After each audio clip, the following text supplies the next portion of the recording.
Good morning. Welcome. I'm so glad you're here. You are on the Success Secrets for Business, Family, and Life channel. This is the Coffee Break Show. I'm Vickie Helm, and it's brought to you by the Metadime Digital Network. Listen, I've been thinking a lot about how much stress the world is in right now. And we have, a really huge crisis after another crisis with a crisis on top of the crisis. And I thought to myself today, this just isn't a healthy state of mind.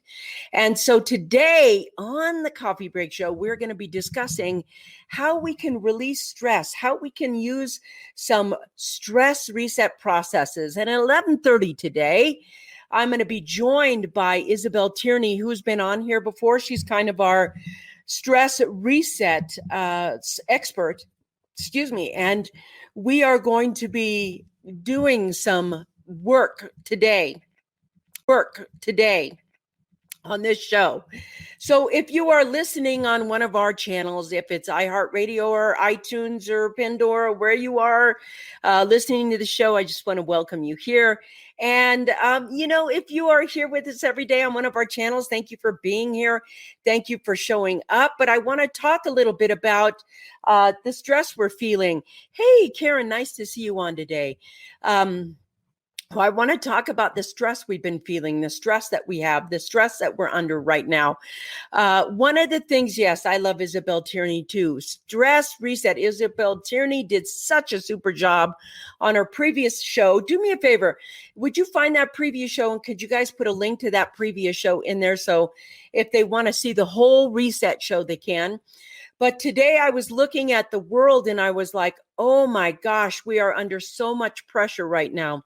There are people who have more, they have financial pressures that they've never experienced before. The people that have, pressures about where they're going to live and what they're going to do based off of hurricanes and floods and fires and things like that are happening everywhere at a accelerated pace. The floods and fires and hurricanes this year were absolutely over the top. And some people have been displaced. They've been displaced without any help, without any backup. It's just, maybe they get some help from their family. Maybe they don't. We don't know. But we know that somehow in our future, we're going to be experiencing a little bit more of this as, the climate adjusts to however it's adjusting, whether it's hotter or cooler. I don't, I'm not a scientist, so I don't want to debate that. But what's going to happen is we also have holiday stress right now, but we have economic stress like we've never had before with really hardworking business owners, entrepreneurs everywhere losing their businesses. I'm going to try and move the shoulder a little bit today. It's better. Losing their businesses, losing some of the stuff they have, and they don't have a backup recourse. There's not much help out there. And of course, the pandemic crisis has, it's all over the world. Everybody knows that it's not just hurting entrepreneurs in this country. It's hurting entrepreneurship. It's hurting financial. It's hurting families. There's extreme grief, extreme loss, and it's not just from the pandemic. And if you're any kind of empath out there and you're listening and you're empathic, we went ahead and I know that you're feeling all this in the air. It's just overwhelming sometimes, these feelings that people can have about what they're going through in this moment. And that can be really, really rough. So when you get to the point where you have all of this going on, we put a poll out and we asked what was the number one thing. And we read some other polls from I want to say it was Bloomberg or a couple of other places. And what they were discussing was what is the overall fear or anger? What was the dominant emotion people were feeling? And it was fear, anger, and grief. Grief is very interesting because there's 4 stages to grief, right? And I'm not going to get them right, but I think there's disbelief, then anger, then depression, then acceptance, or something like that. There's the 4 stages of grief that go through there. And a lot of people are feeling grief at everything that's happening. And grief doesn't have to be just because of death.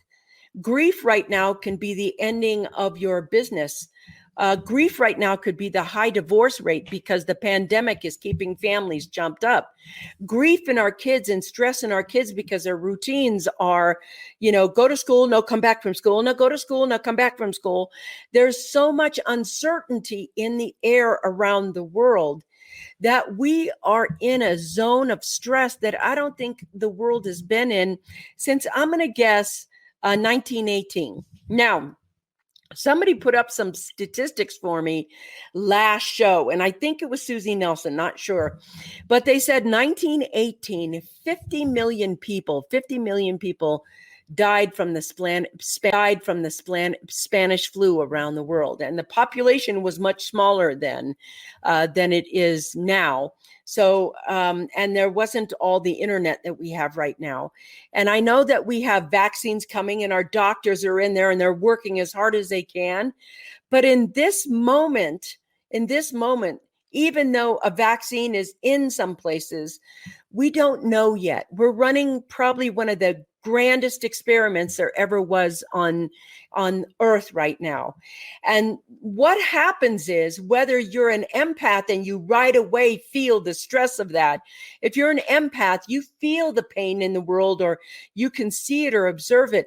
But those people who aren't empathic, and I would consider myself open, but I don't feel other people's feelings. I only feel my feelings. And when you get to the point, happy Wednesday. Nice to see you on, MJ. My shoulder's a little bit better, but I'm going to slow down and use my left hand and just say hello. Nice to see you on. Oh, thank you. The 5 stages of grief are denial, anger, bargaining, depression, and acceptance. Now, I want to say that I think our whole world is in this stages of grief. Some people are still in denial. They don't even think the pandemic is real. They think it's a plandemic, etc. Either way, this virus is here. Whether it's from China, whether it was made in a lab, whether it came from a bat, it's still here. Our hospital workers are overwhelmed. We're getting makeshift hospitals built. People have lost their houses. They've lost their jobs, their businesses, or everything. We're moving from denial. There's some people still in denial, and they're moving to anger. Some people still in denial, and they're moving to anger. They're angry about what's happened. They have so much anger. They're like, you're taking away our freedoms. They think that this is a plan to create a one world order where it's controlled by one person. We're not sure who that person is, but it's that in that anger. And now we're going to be bargaining, and we might get to depressions and acceptance of, I'm not sure what.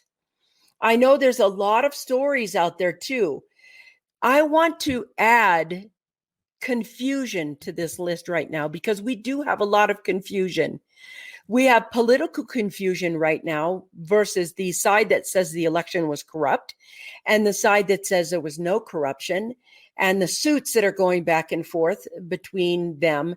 There's a lot of political unrest right now.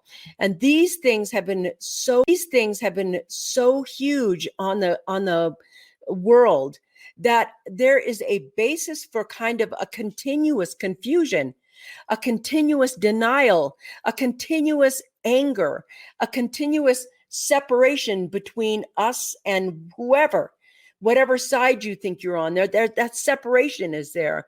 We have a lot of lack of kindness in the world.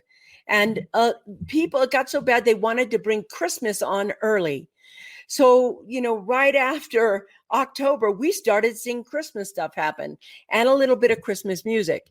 And you can see in all the families, everybody's trying to bring a little good cheer into the household and have something that's familiar. So we're going to put the Christmas trees up early, and we're going to sing Christmas songs early. And this may relieve stress a little bit, but the world is still in grief. And when we look at Christmas this year,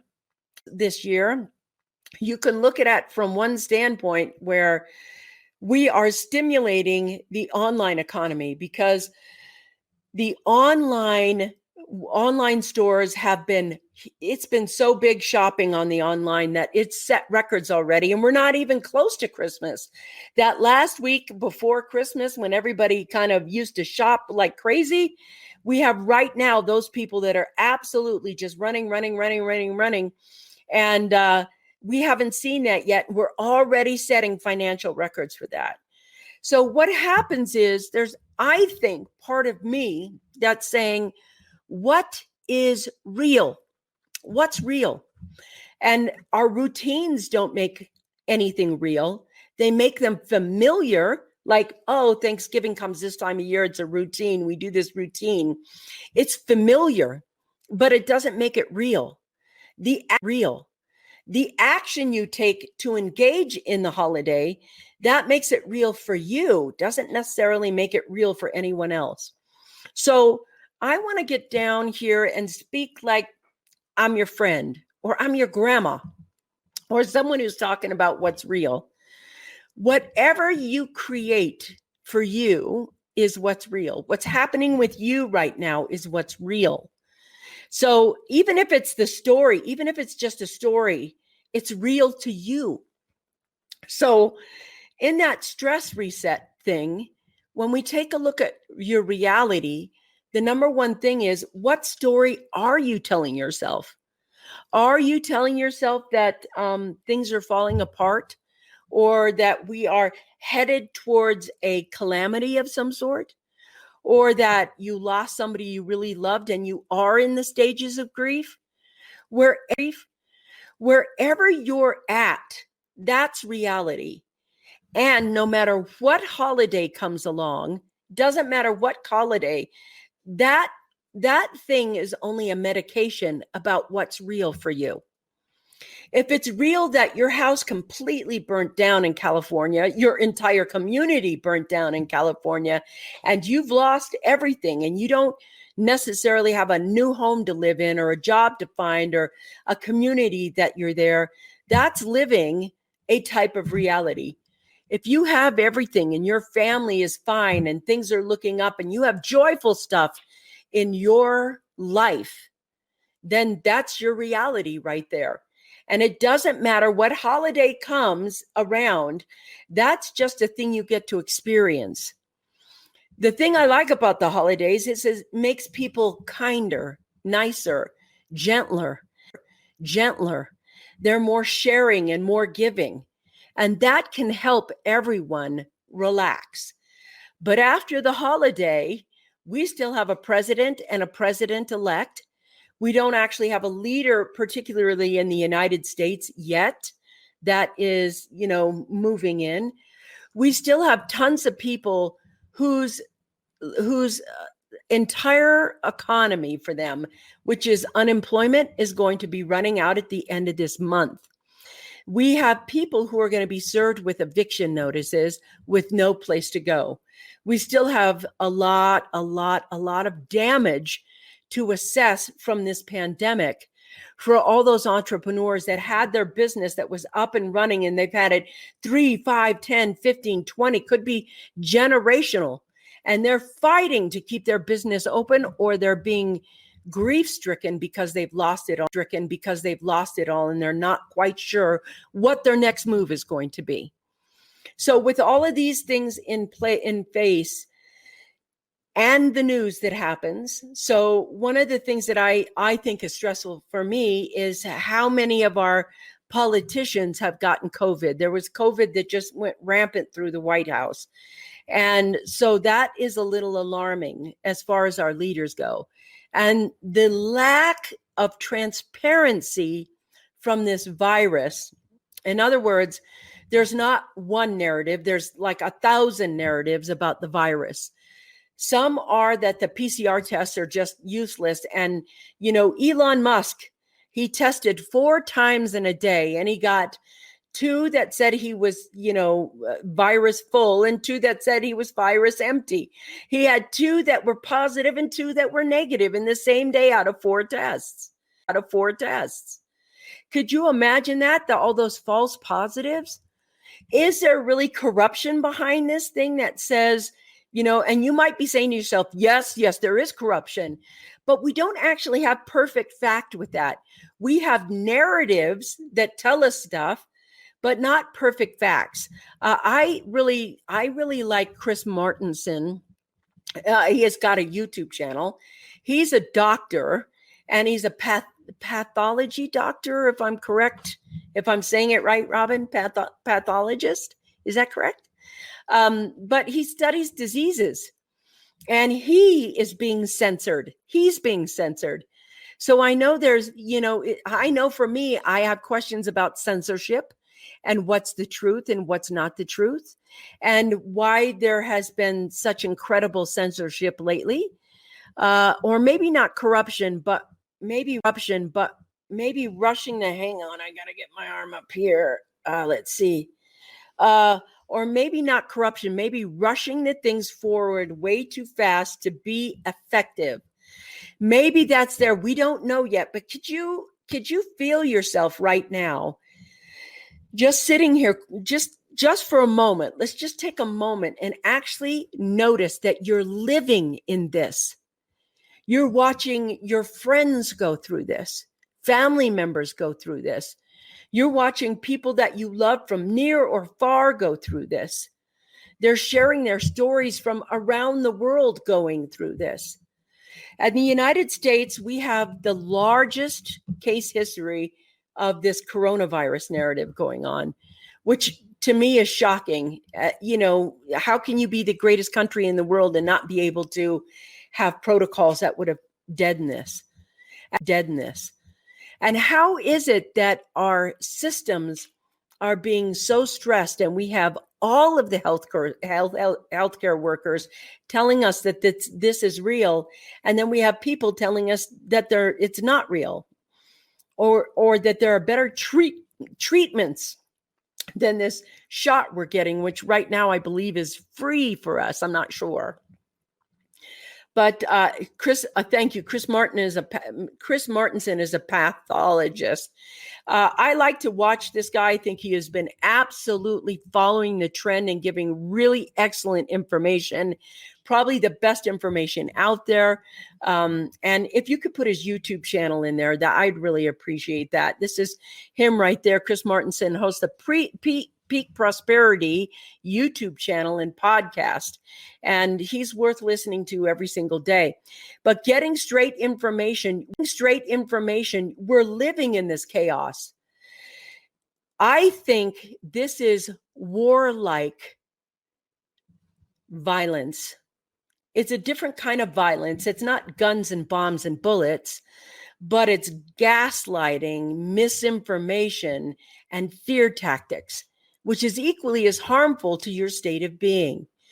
We keep looking out there for answers because that's what we're taught. We go to a book, we go to the internet, we go everywhere except our own selves inside. And a lot of us know something ain't right, something's not right.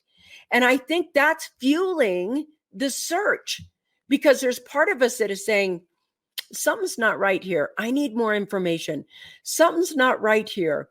I don't know what's going on, but this is what I think.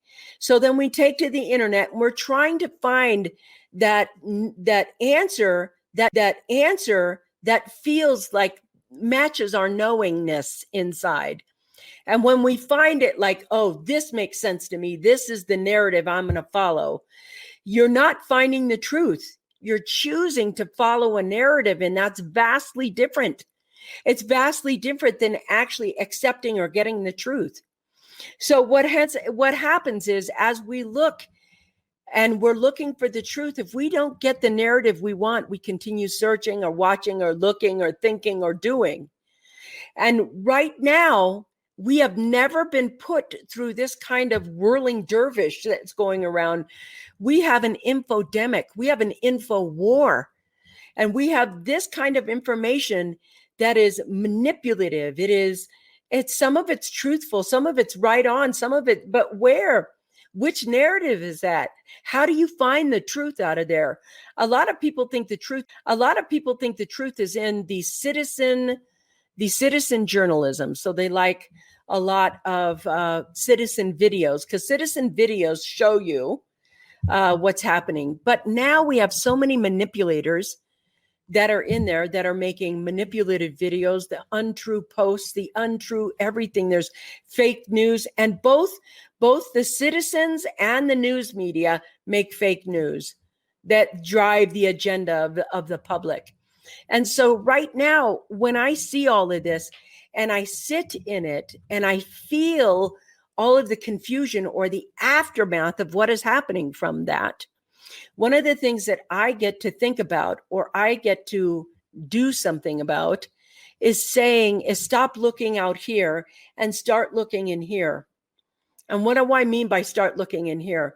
I'm looking in here to notice that I am stressed out.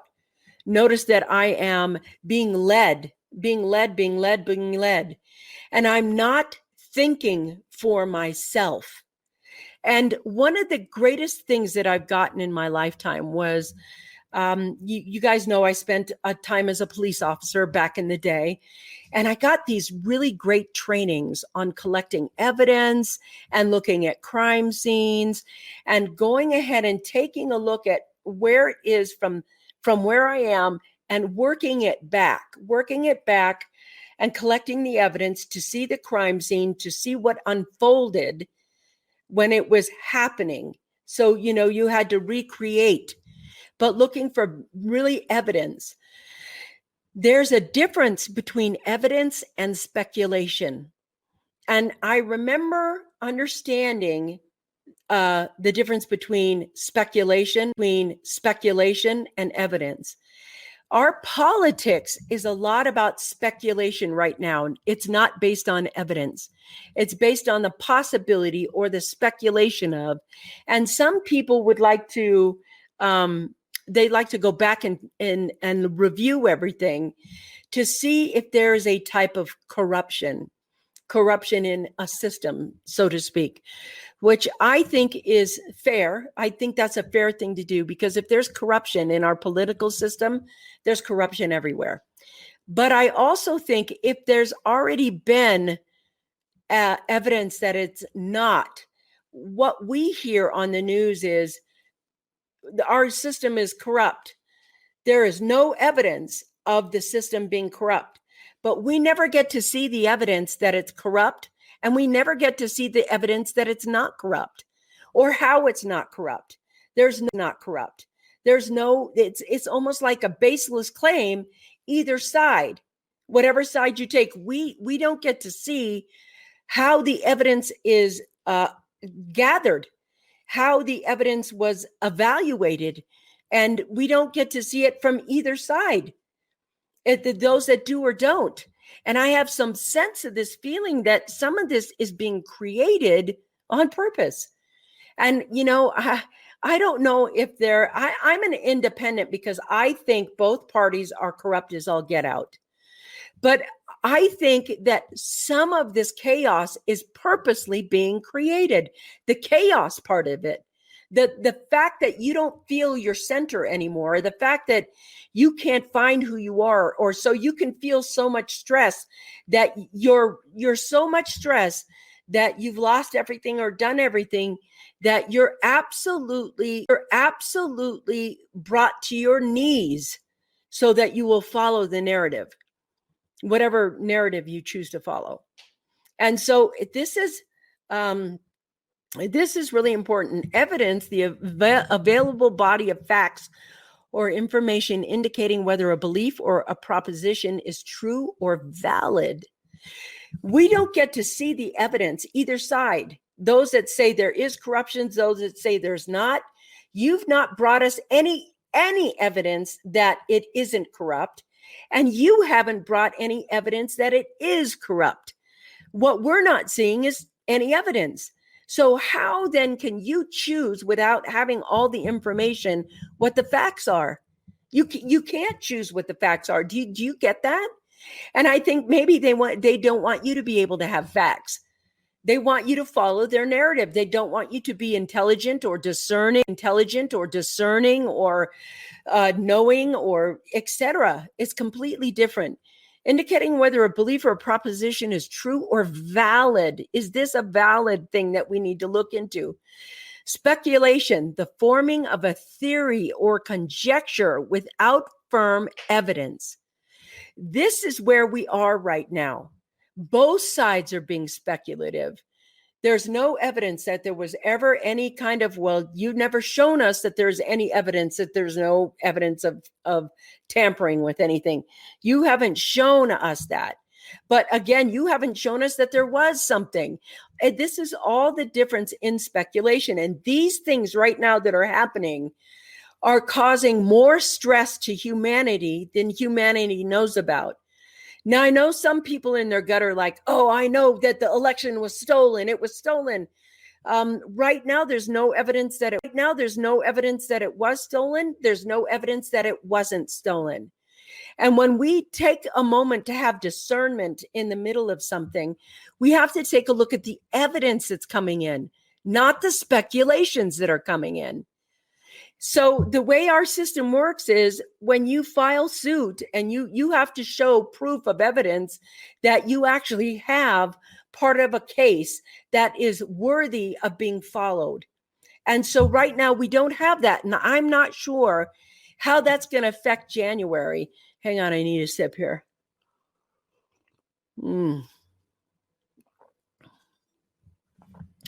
So what happens when we have uncertainty? How does uncertainty feel in your body or in your mind? I don't know if you've ever had a thought with a family member or a child, and you know they're lying to you. And you get that feeling right there. You get a feeling of them lying to you. You have an idea that they're lying to you, but they will not tell you the truth. They're not going to say, you're right, I was lying. Here's this. You know that something ain't right. You know in your gut, this child is not telling me, or this person isn't telling me the truth, whether they cheated or not, or whether they lied or not, or whether they stole or not.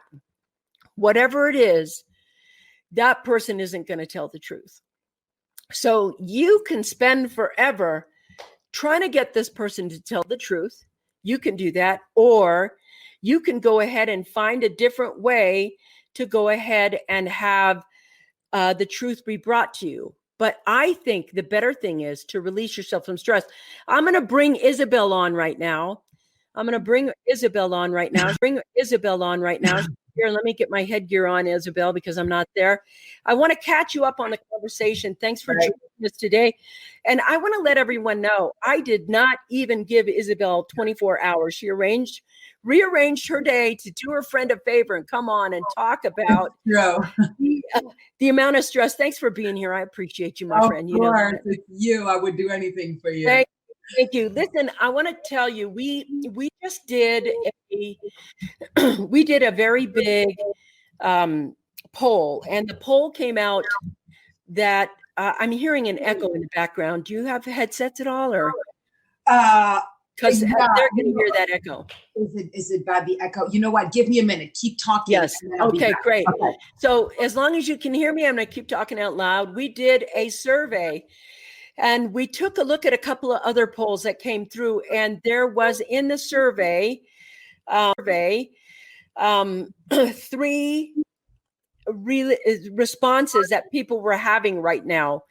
And it was anxious, fear, and anger. Anxious, fear, and anger. That was the dominant thing. And as these COVID numbers have been going up and up and up and up, and the conversation has been, is it real? Is it not real? Is it not real? Is it is real? We'll have that tech stuff done pretty easy, guys. Maybe I can just talk quieter and it won't echo so much. I know. I'm sorry. I'm trying to get on. So keep going. And I'm just, okay, I'm listening. You're doing a great job, by the way, because, you know, you go from one show to the other and boom, we got here. So I was talking about it last week to on the Coffee Break show to everybody on, you know, iHeartRadio and everywhere else we're from and we're going live from. And there was this sense of stress that was happening. And I was like, yes, you remember when Isabelle Tierney was on and she talked about her stress reset? It seems like the whole world is in the red zone right now. They're in the red zone with the fires that happened, the floods that happened, the Three Gorges Dam in China, the hurricanes that happened and the earthquakes that have happened, the pandemic, the financial loss, all the businesses in their neighborhoods are crumbling, etc. And it just felt like the whole world was in the red zone. And so I said to myself, maybe I'll ask Isabelle if she'll come on this week, because we're headed towards the end of the season. Last week is my last week on until we start the new season in January. And I think I would love to have everybody have some ability to be able to manage their stress while they're gone. I want to pop over here because I think this is all. Sorry, for some reason I can't get. Is it really bad, the echo? No, it's not now. I'll just talk to on. We're just get it. You know, if you got it that way, we'll just figure it out. Susie says for the first time, we have reason to be suspect. For me, my father would always say, when you are upset, your intelligence goes down. And I agree with that. I've chosen to have a strategy for myself. If my worst case scenario happens, and that would be death, right?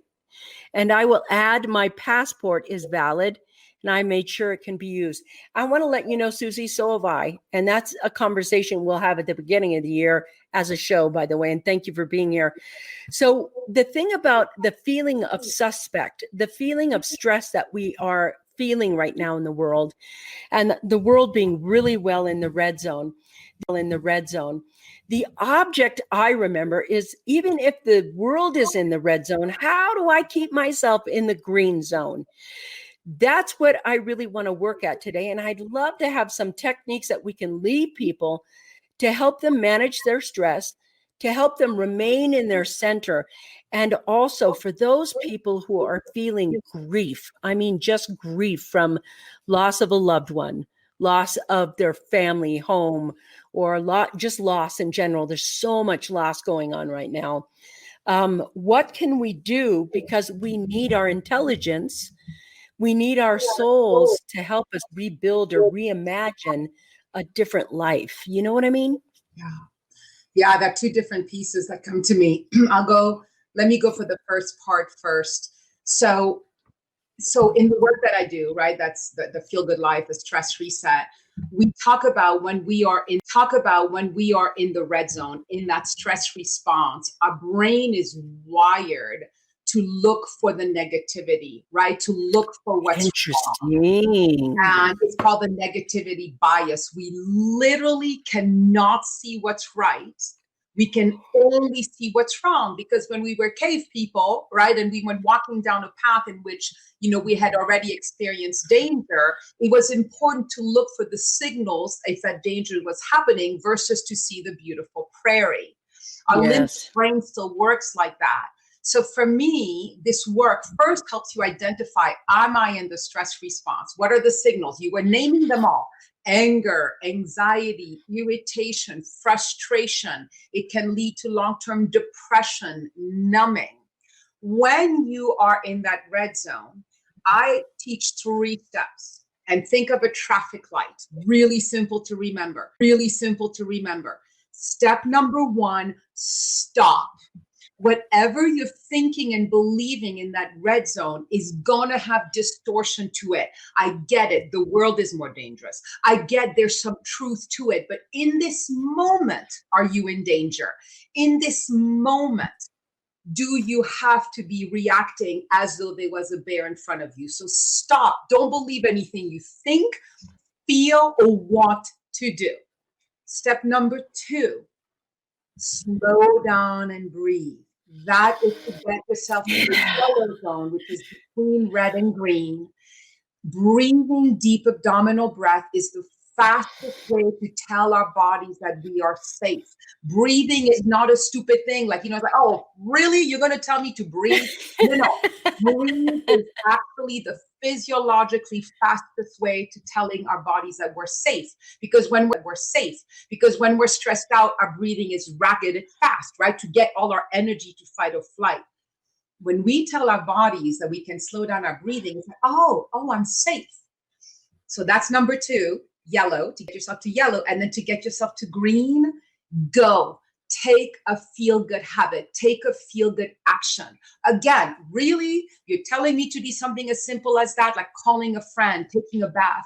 But actually what that does, especially if you stay 30 seconds really enjoying the thing you're doing, it rewires your brain to actually start looking for positivity and not negativity. So you're literally rewiring an outdated brain. So do not underestimate the power of that third step, because it has been scientifically proven to change our brain. This is so important right now, because one of the things that people have done to reset, those habits have been taken away. That, hi, I go to the gym and I work out and the gyms are closed. Hi, I'm able to go out and I, go dancing at the club and everything else, and the club is closed. And those habits that you have of feel-good habits, they just need to be readjusted to fit the place that you're in right now. And they're so, health is so simple, everyone. This is so simple. This is the one area I want to go tap at right here. Number 1. Yeah, let me just say one quick thing, right? Is yes. One of the things I teach is you make sure you have to have a wide variety of habits at your disposal. And I say one habits at your disposal. And I say one thing. One is long-term, and then one is short-term, right? So if you can go to Hawaii for 2 weeks, one day, maybe, hopefully, and that's a great green zone strategy. Yeah. But you know what? It's also important to make sure you have a song right at your disposal on your phone that makes you feel green zone, makes you feel good every time. So short-term, long-term. And then the other one is internal, external. Some external ones are like putting shoes on and going outside for a walk. Have your shoes ready, right? Like you don't have to look for now because you're going to forget about it. Yeah. And then internal is, what are things you can tell yourself? Is it meditation? Is it journaling? Is it prayer? Is it I'm okay? Is it breathing? So you need to have a wide variety. It's like AA, right? That's why you have a list of people for addiction you can call, because if the first person you call doesn't answer, you're going to go, oh, bad, I'm going to drink. I don't know if you're allowed to curse on your show, but you're allowed to curse on your show. You need to have, and so I love that a lot of people's usual habits have gone out the window. Yeah. And so we have to develop new ones that are appropriate to our day and age. That's a great point. So sorry. Yeah, no worries. I love it. Susie says, since I've been certified in hypnosis, I've been helping people and myself to calm down. I love your 3 steps. Me too. Your steps are great. It reminds me of the stop, drop, and roll. If you are in a fire, and we are in a fire.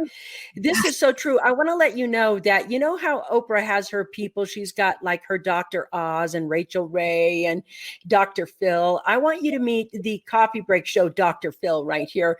And we're going to be having, Isabelle on more often as we go through these stress things right now. She's like, really? That's so cool. I know this along with you. Really, I am? Yes, because I think our Dr. Phil is Dr. Isabelle, and Isabelle Tierney is probably, to me, I've known her for so long. I've watched all of her developments. I mean, she's just so fantastic. And my relationship with her is as such as that when there is a emergency in the world, I have the bat phone that I can go, hey, I need you. And boom, she's here. And I'm like, thank you so much.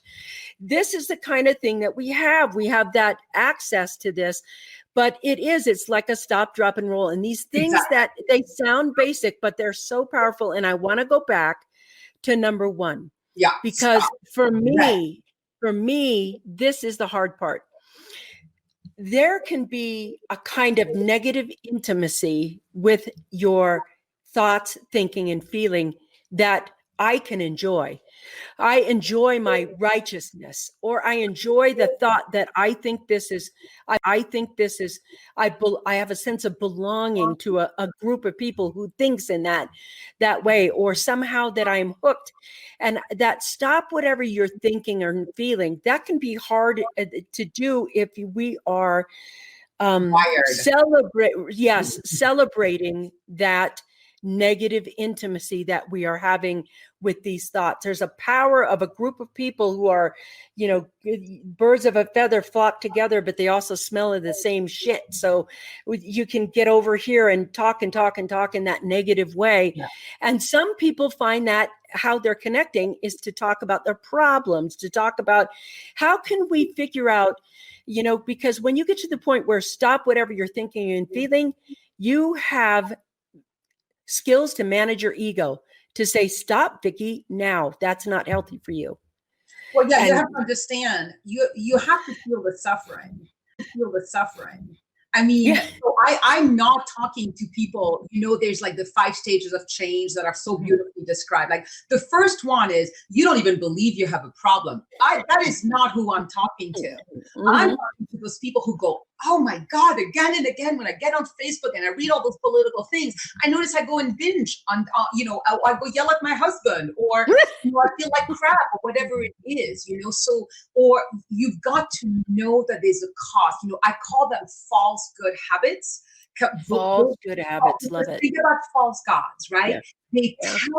They bring you gifts, but underneath the gifts is suffering. So I love calling them false good. They feel good immediately, right? But in the long run, they hurt. That's what we're talking about.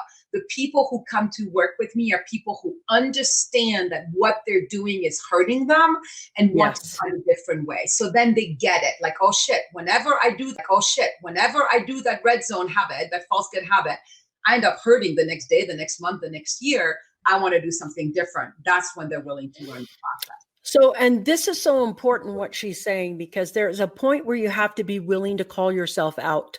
And when you call yourself out, that is you taking control of you and saying, I'm tired of suffering. And my mother always used to say this. She would say, when you've suffered enough, you'll do something.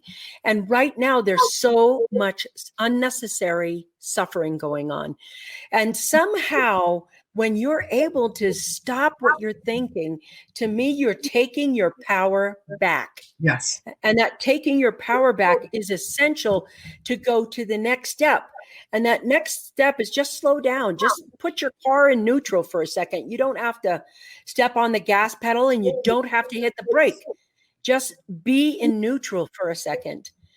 And what I love what you're saying is, like, when with your metaphor, if you put your car in neutral and you're not barreling down the highway in the red zone, it's literally what happens to our neural pathways. They're barreling down. When you put it in neutral, when you give it a chance, you get the power of choice back. The second step is about reclaiming the power of choice, because in the first step, your neocortex, your rational thinking brain is gone. So by stopping, okay, I'm going to stop, slow down and breathe, and suddenly the neocortex comes back online, and now you have choice. So now in that car of metaphor, now you can be like, I'm actually going to go left and do a feel-good habit, and I'm not going to do a false good habits, because I know what happens when I do that. So it's really about expanding that moment of choice that disappears when we're in the red zone, when we're in the stress response. So when you go into neutral, the thing I want to say is, when you go into neutral, you actually can go into a choice point. That choice point is where you take your power back. That choice point is when you say, I'm going to stop doing this habit and I'm going to implement this habit. And over a period of time. So for me, what I do is one of my easiest feel goods, and I do it before the show. I do this whole system throughout my day, but I like to dance. So I put on that music that makes me shake my groove thing, and that brings me to center. There's also music that I can listen to, and even the first word, the first sentence of a song puts me right back to center, because I've gotten to the point where I've done it enough where I can make that habit. But in this feel-good system, when you decide to take your power back, that's when you can begin to create your reality again. You see, the issue is we can't create our reality out here. We have to create it first in here. We have to create it first in here. It becomes, you imagine it first, then the action happens. Some people are in such grief right now. They've, especially the people I think that have lost their homes and their businesses and things like that. They may not know what to do. And that just for a moment, let yourself not know what to do. Put your car in neutral and just breathe for a second. What if there is something else in that breathing that is trying to help you uncover what you should be doing? So, when they say, for me right now, I feel like that there's that biblical, I'm not going to get it right. And I don't know if it's Matthew, Mark, Luke, John, whatever it is, but there's that Bible saying that, where he closes one door, another is opened. Right now, doors are being slammed and nobody's looking for that other open door. They're just focused on that slammed door, the slamming door. And also, what if you have kind of a premonition? Because to me, when I look at your life right now, you are the most evident premonition I've ever seen. You follow your way, you follow your voice, you followed everything, and you were moved to safety, even though your mind was saying, I don't know what to do. Why did I do this? Blah, blah, blah. And I'm wondering, would you be willing to share that a little bit? It could be too personal. No, what I want to say, one thing is, when you said we're looking for the doors that are closed, one of the mottos of the Feel Good Life methodology is that it's not your fault, but it is your responsibility. It is not our fault when we get ourselves into that red zone and that stress response. The brain is misinterpreting danger. And right now, there's so much actual danger that makes it really hard. So when you talk about we don't see the closed doors, that's that negativity bias. We can't see what's right. We're not wired to see what's right. So you literally have to retrain your brain to start having a positivity bias, to be like, oh, but this door opens. So, and that takes a rewiring, and it takes time and it takes practice. I wanted to make sure people know that it's not your fault if you're only seeing closed doors right now, but it is your responsibility, if you want a life that feels good, to actually do the 3 steps and then be like, oh, here's an open door. I don't know if I'm going to answer the question the way you asked it. So let me check it out. What I've decided recently, and this might be heretic in your group or maybe not, I decided to make God my CEO. And by God, I don't mean the white man in the sky. I can call it the green zone. I can call it intuition. I can call it my soul, the universe, whatever it is that's bigger than my ego. And so what I'm doing, I have 3 steps. I listen, I take action on what I hear, and then I let go of the outcome. And every night, at the end of the day, I'm like, how was I as God's employee? Did I listen? Did I follow what I heard? And did I let go of the outcome? And the most extraordinary things have happened in the last few weeks since I've really committed to that. And so I'm not sure if I'm answering your question, but that's the way you absolutely are. It's interesting that you say that, because I employ that like literally every morning. I don't do it at night. I do it in the morning. And the first thing in the morning, I have this thing. The first thing I do is I declare myself an open channel for the divine, because for me, that's my living. And I always want to be in that zone. And then I ask the divine to show me what they want me to do that day, what they want me to have. And the showing me doesn't come in words. A lot of time it's a hit. Yeah. And that hit was like yesterday when I was in the show saying, maybe I should get Isabelle on. And I knew the answer was, Isabelle should be on this conversation right now, and she's not. So the next thing was, I will contact Isabelle. And by then, and thank you, whoever, somebody tagged you in that. and you got to see it before I got to ask it. So that helped me out. Like, oh, Vickie's going to make a request pretty quick for me. I thought it was like 2 weeks from now. And then it was like, oh, it's tomorrow. But this is the same thing. I heard the request, right? It came from me, from spirit, from source. And I said yes, because it's like Michael Singer in the Surrender Experiment. He built his whole life just saying yes to life and became the owner of $1 billion software company. He was a yoga spiritual teacher, like that had teacher, like that had nothing, and just chose in that whole book to say yes. And so I said yes to you. I found a way to make it work. And you say yes, and you reached out. And that's my second step, right? Take action on what you hear. Because so often we don't, because we doubt. We're like, oh, not now. Maybe tomorrow I'll reach out to her. And what will our life be if we actually do it? If we actually do what we're told, when we're told to do it? That's my curiosity right now.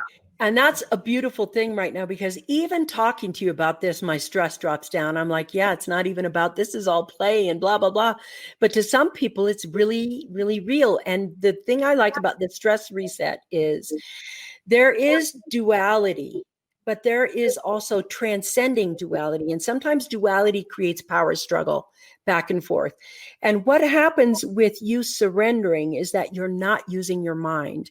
You're using something else. And when you use your mind, you have a tendency to think, because that's what the mind likes to do. It likes to think, and it likes to tell you those negative stories that we've been through. And when you transcend that, you can say, you can think whatever you want, but we're going to go with green zone thoughts. And we're going to manage the thoughts that we have.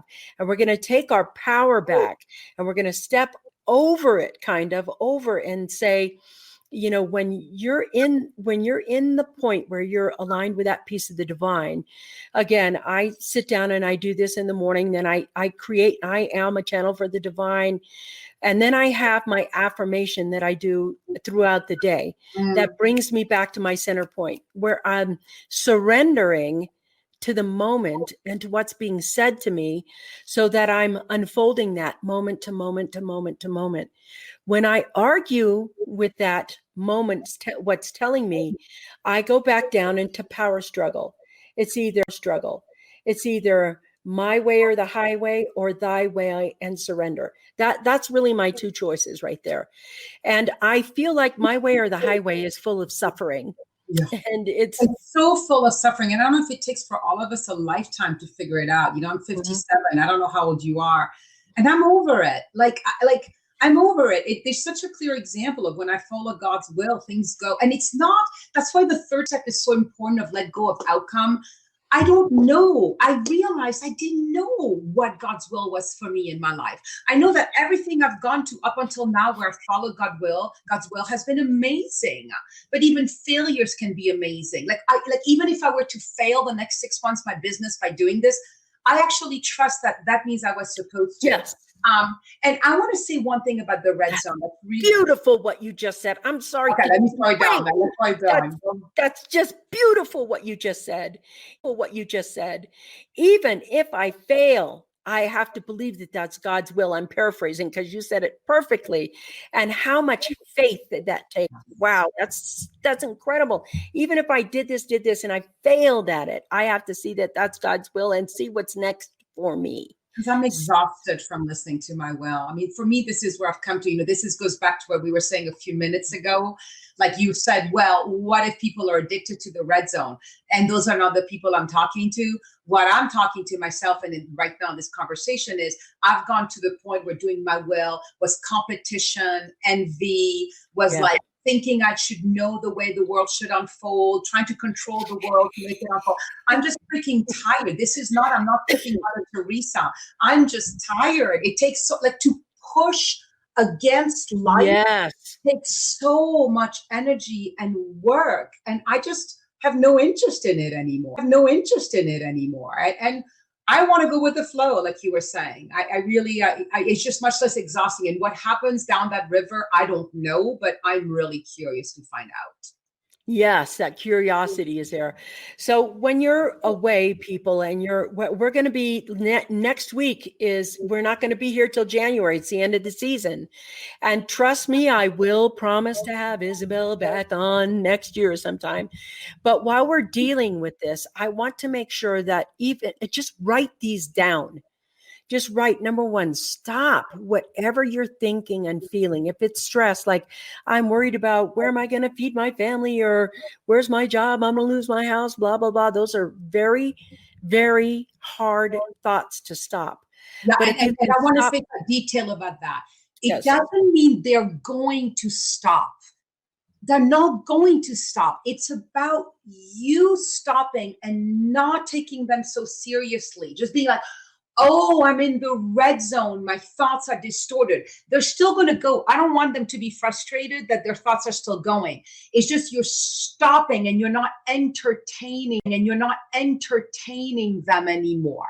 You're not feeding them anymore. I wanted to be really precise about that. And you may have to do that more than once. Like if this is the first time, because I know when I have scary thoughts and I'm really, plugged into the fear, I have to stop myself, then stop myself, then stop myself. Sometimes. It is absolutely like having a war in your mind, but you have to decide who's going to win, that negativity or you.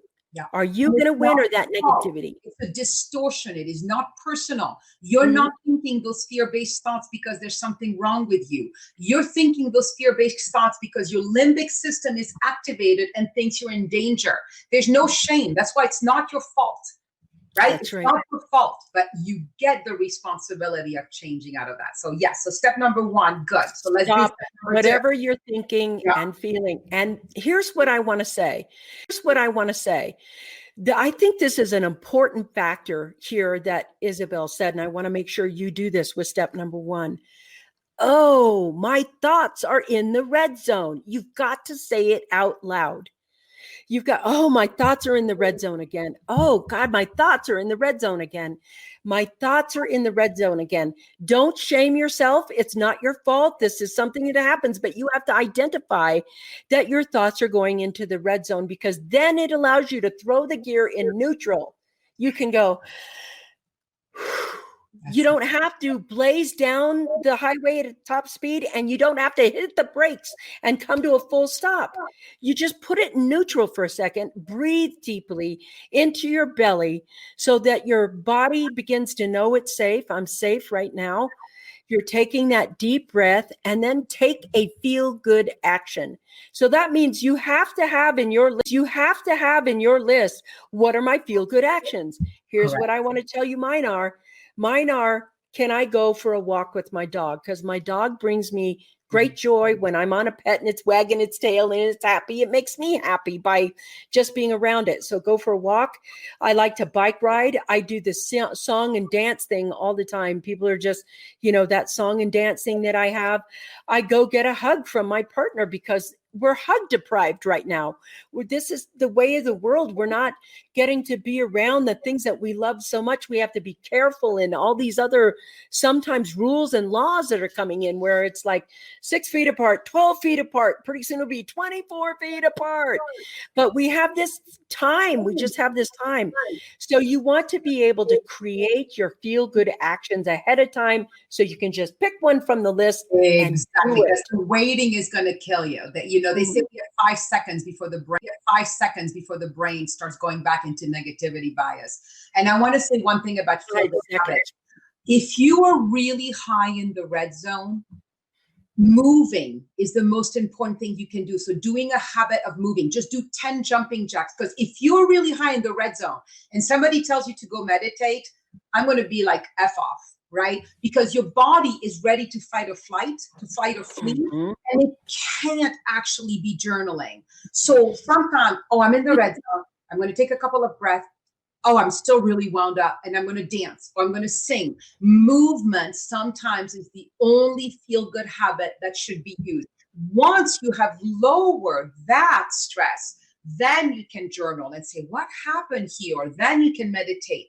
But you use movement a lot, and you use it appropriately, because it's actually a way to discharge that fight or flight energy that, if not, will show up, not will show up an hour later, 2 hours later, when the partner says the thing you didn't want to hear, and you never actually let go of that energy, and you just buried it. So I really love your habits because they are all movement based. They don't have to be, but I want you to understand why that works so well when you are still triggered. So I want to be really intimate right now and very personal. And I want to share with you something that happened with me where I got to put exactly what she said into place, and from both sides. So the other day we were having a meeting and our whole team was there, and everybody was working. We have worked so hard, like my shoulders, literally, I can't move it right now. I've had to take a little time off from typing. So we are launching this new product. We're getting a lot of buzz. I got a new book coming out, and there's all this hoopla, and it's all really good. So we're having this meeting, and everybody isn't just happy. We're all just happy. We're all happy, but we're all tired. We're so tired. So we're all on the screen, and I'm showing somebody a piece of work that I did, and I'm trying to get some feedback from people. And I see my spouse roll her eyes like, and look up at the ceiling. And I was like, that's unusual. And I said, are you okay? And she said, yeah. And I said, are you frustrated? And she was like, well, perhaps, but I didn't see that. I forget that you can see me through the camera. So she was frustrated at me. And right away, I took it very personal. I was like, oh my God, she rolled her eyes at me and blah, blah, blah. And I could dive into a story about what she thinks of me and what is this and that and the other. And I got to be honest, at the beginning, I did. But there was something inside me that was really calm. Like, have you ever been frustrated before? Well, I think everybody has. And you're not perfect. So at some time your spouse is going to be frustrated with you. Like, I can't believe you did that. Well, so I was like, yeah, that's all it is. It's just that. And I had forcibly put myself in the yellow zone when I found out I was in the red zone. I couldn't quite go to the green zone yet. So I just put myself in neutral. And I could hear my brain battle as to which story was going to win. But I always win. So I let go of that negative story, and I said what I needed to say, and I said what it was done. It was just so not personal. Then I could push it into the green zone. So I want everybody to know this, because maybe you're in the red zone and you think you're supposed to just jump to the green zone. And maybe that's not how it works for you. And I want to share so personally. Did I feel hurt? Yes. Did I tell myself of the story of, you never listen to me, blah, blah, blah? Yes. You're going to tell yourself your negative stories. But if you catch yourself instead of believing the story you're telling yourself, then the truth can come out. So when I listened to my story inside, like, you never listen to me, I felt my little girl who was 5 years old looking at the people who didn't listen to them. But my spouse listens to me more than anybody else has ever listened to me in my whole life. The person that has spent the most time getting to know me, getting to understand me, loving me in spite of myself, loving me because of myself. So I wanted to say that if you get to the red zone, it does not mean you jump to the green zone just because you catch yourself. You can go into that yellow zone and just identify a little bit of your story and how you're projecting it onto your partner, how you're projecting that story. Go ahead. I want to add another piece. Sometimes you can't even get out of the red zone. So the best thing to do is out of the green zone lens. You can be curiosity, that's a green zone lens, or you can bring humor. So if I'm in there and I can't get out of it, I'll exaggerate it. But she knows of it, and I'll do this whole out loud thing. So humor is a great one. Curiosity, like, wow, that story is really playing out. I can have compassion, wow, I'm really hurt, aren't I? Like, I'm really believing that story that she's not listening to me enough. So I want to give you all permission. Sometimes you can't get out of the red zone, but you can put a different lens on or different relationship to it. And obviously, the side effect of that is it already starts to bring you to the yellow zone, because you've got humor and curiosity and compassion. But be kind with yourself if you can't get out of it. Be kind. The fact that you're aware that you're in it is ginormous.